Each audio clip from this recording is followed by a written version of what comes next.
Deep in my heart, I believe that we do not need to save the earth. No. What we need to do is fall in love with the earth, fall back in love with the earth daily by the hour. And then when we do that, we will not be able to prevent ourselves from taking the steps that will mean the natural world will flourish along with human beings and all the other beings on this planet and all the other entities, including mountains like the ones right behind me, and trees and rivers and oceans and all of it. So we don't need to save the world.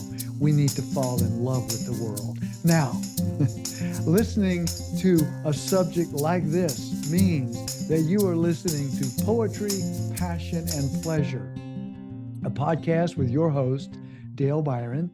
And this is where we weekly delve into poetry that is practical, meant for everyday use, so that we can live our lives in more full, in more emotional, in more complete ways. So let's jump right in today. It seems to me that there are two ways or two things we need to do. I've already mentioned one. We need to fall in love with the world again, over and over. And the second project is that we need to protest those things which we feel deep in our heart, deep in our bodies, that would be better if they changed and moved toward a more pro-human, pro-natural world, pro-sentient being, pro-social. There's a lot of ways we could say it. But so to praise on one hand and fall in love, and to protest on the other. Now, it just so happens that poetry is an amazing resource for those two projects, for praising the world, falling in love with the world, and for protesting in a heartfelt, headfelt, holistic way. And I've got two poems this week for this episode that I think fall into those categories. Let's do the protest poem first. There's a poem by W.S. Merwin, who we lost just a few years ago. An amazing poet. I love his work. Look it up, find his work, buy his books, you know, the whole thing. And this is a poem that he wrote, and he called it For a Coming Extinction. And this is the kind of protest that comes in a poetic form that I think, for me, I'm a little biased, but for me, is a very effective way to protest. It goes like this: For a Coming Extinction by W.S. Merwin. Gray whale, now that we are sending you to the end, that great God, tell him that we who follow you invented forgiveness and forgive nothing. Boy, he dumps us right into the deep end of the pool, doesn't he? There he's obviously speaking about an extinction of the gray whale. And he's doing it in a way that is not the typical kind of language or the way that it is typically done. He said it like this again, first stanza. Gray whale, now that we are sending you to the end of yourself, to the end of a species. Gray whale, now that we are sending you to the end, that great God, tell him that we who follow you invented forgiveness and forgive nothing. I write as though you could understand, and I could say it. One must always pretend something among the dying, when you have left the seas nodding on their stalks, empty of you, empty of you, empty of you. Tell him that we were made on another day. The bewilderment will diminish like an echo, winding along your inner mountains, unheard by us, and find its way out, leaving behind it the future, dead and ours. When you will not see again, when you will not see again the whale calves trying the light, consider what you will find in the black garden and its court. The sea cows, the great auks, the gorillas, the irreplaceable hosts ranged countless, and foreordaining as stars our sacrifices. Join your words to theirs. Tell him that it is we who are important.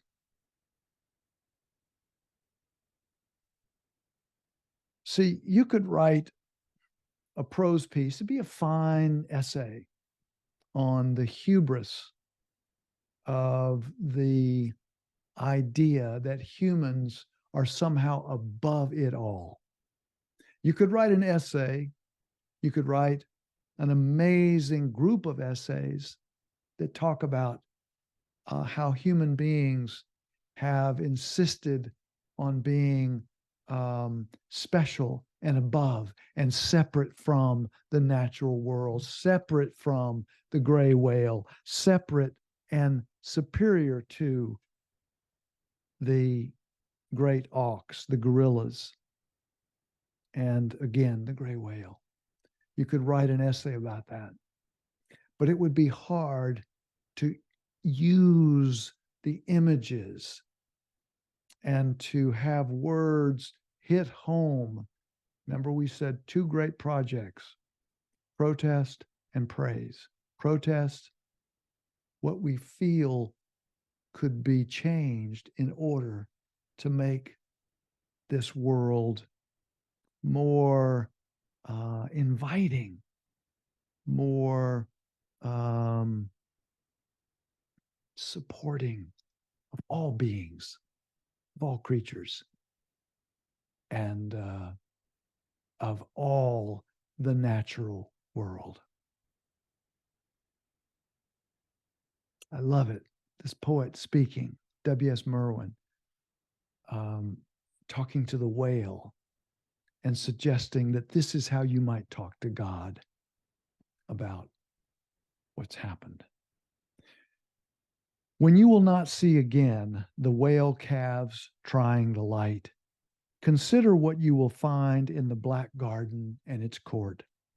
The sea cows, the great auks, the gorillas, the irreplaceable hosts ranged countless, and foreordaining as stars our sacrifices. Join your words to theirs. Join your words to theirs. Tell him that it is we who are important.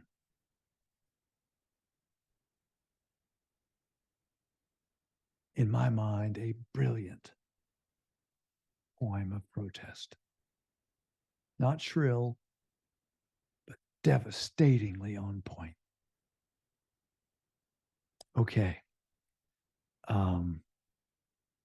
Let's shift to the other great project that I think those of us who love the natural world must be part of, and that is praising and falling in love with all of the incredible wonderment, mystery, unfathomable. I mean, look at that landscape behind me if you're looking on YouTube. And if you're not on YouTube, if you're listening on one of the other audio platforms, it is a beautiful, gorgeous mountain with redwood trees in front of it. And it is in the Yosemite National Park. And it is just such a delicious view. So, and if you're seeing it, then I think you're understanding what I'm saying. Let's talk about praise. Let's talk about a poet named James Wright, who wrote a poem some years ago called A Blessing. And I hope this poem will speak to you. And I hope that it speaks to you in a way that might go in your stack of poems for when you want to begin to re-enchant yourself, to re-enchant ourselves, to fall in love, to praise, to fall in love with all that is the natural world, including all the beings, including the mountains, including the rivers, including the soil, including all of it. This is a poem called A Blessing, again by James Wright. Just off the highway, just off the highway, that's how the poem starts. Just off the highway to Rochester, Minnesota, twilight bounds softly forth on the grass. Getting the scene? And the eyes of those two Indian ponies darken with kindness. They have come gladly out of the willows to welcome my friend and me. So we see, the setting is they're driving on the highway to Rochester, Minnesota, and it's almost dark. And they happen to see these two Indian ponies out in a field. And he talks about the eyes of the pony, the eyes of the ponies darken with kindness. They have come gladly out of the willows to welcome my friend and me. We step over the barbed wire into the pasture where they have been grazing all day alone. They ripple tensely. They can hardly contain their happiness that we have come, that we have come. They bow shyly as wet swans. They love each other. There is no loneliness like theirs. At home once more, they begin munching the young tufts of spring in the darkness. I would like to hold the slenderer one in my arms, for she has walked over to me and nuzzled my left hand. She is black and white. Her mane falls wild on her forehead, and the light breeze moves me to caress her long ear that is delicate as the skin over a girl's wrist. Suddenly I realize that if I stepped out of my body, I would break into blossom.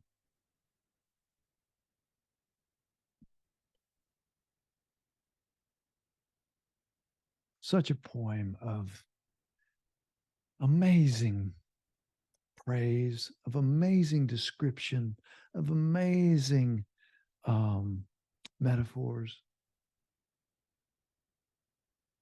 And you can feel just the bursting joy of the protagonist in the poem. And just the great mystery of this scene. Two travelers stopped on the side of the road, seeing two ponies stepping into the field, stepping over the barbed wire fence, stepping into the field as the ponies come toward them, and witnessing it all. The protagonist in the poem says, I would like to hold the slenderer one in my arms, for she has walked over to me and nuzzled my left hand. She is black and white. Her mane falls wild on her forehead, and the light breeze moves me to caress her long ear that is delicate as the skin over a girl's wrist.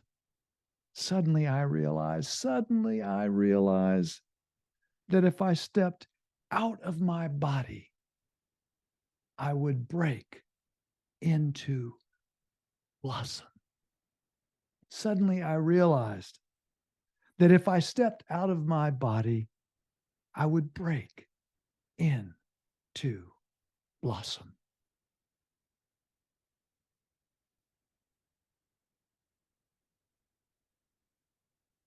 The natural world of which we are embedded, we are not separate from, we are not above, we are not better than, we are not smarter than. We are embedded. We're not even part, because as soon as you say part, that separates. We are the natural world.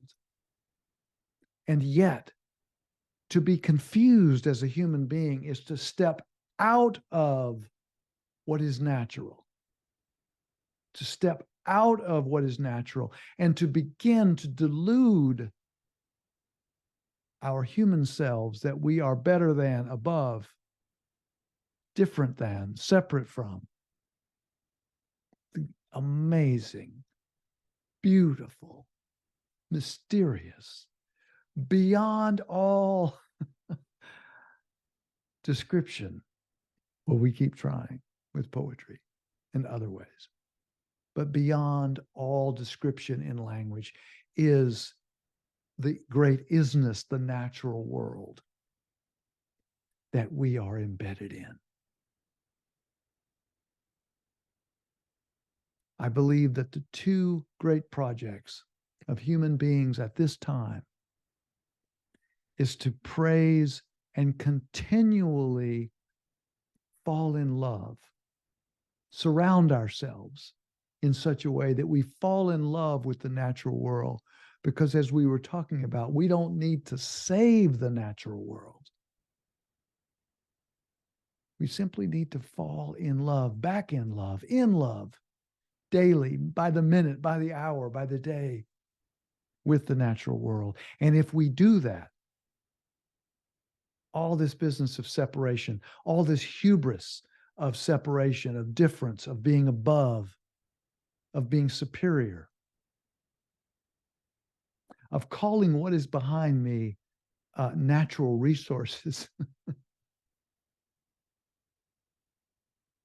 If we can do that, if we can fall in love continually with the natural world, and of course, and use our intellect, use our emotions, use our language, use our bodies and actions to protest those things which we feel, if we could change certain things, that we would step into this joyful embeddedness, this joyfulness of the natural world. That's what these two poems are about. One is of protest, beautifully done, I think, and one is of praise. Absolutely amazing. I file this poem, the second one, A Blessing by James Wright.